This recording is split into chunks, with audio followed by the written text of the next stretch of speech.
Meantime, authorities in Westchester say they've got a crisis on their hands. Tens of thousands of people without power still, not only from yesterday, but from the storm last Friday, and the cleanup could take days. CBS 2's Tony Aiello live now in New Rochelle with more on this part of it. Tony. In the parking lot of New Rochelle City Hall, where Con Edison is handing out dry ice until 8 o'clock tonight. Its line crews worked hard today and restored power to about 5,000 Westchester County customers. But 5 times that many Con Ed customers are still without power. And yesterday's storm brought a fresh batch of power problems. The look on this worker's face seemed to say it all. Where do you even start to clean up a mess like this?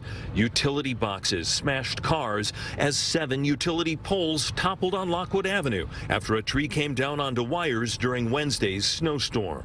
One of the poles just failed, and then the other one, and then just boom. That's all that we heard. A dozen homes and apartments and a half-dozen businesses lost power. This bodega owner will lose all the fresh food in his cooler and all the ice cream in his freezer.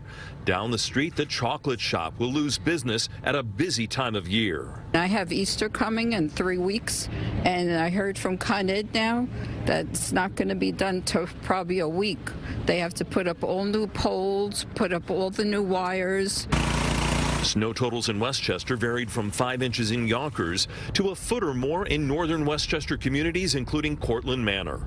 It caused an estimated 40,000 additional power outages on top of the 20,000 Westchester homes and businesses still without power after last week's nor'easter. What has the worst part of this whole thing been? The cold and the frustration with Con Edison. The lack of communication and the miscommunication. Liz Fishman's Mamaroneck neighborhood is finally getting attention from power restoration crews brought in from the Midwest.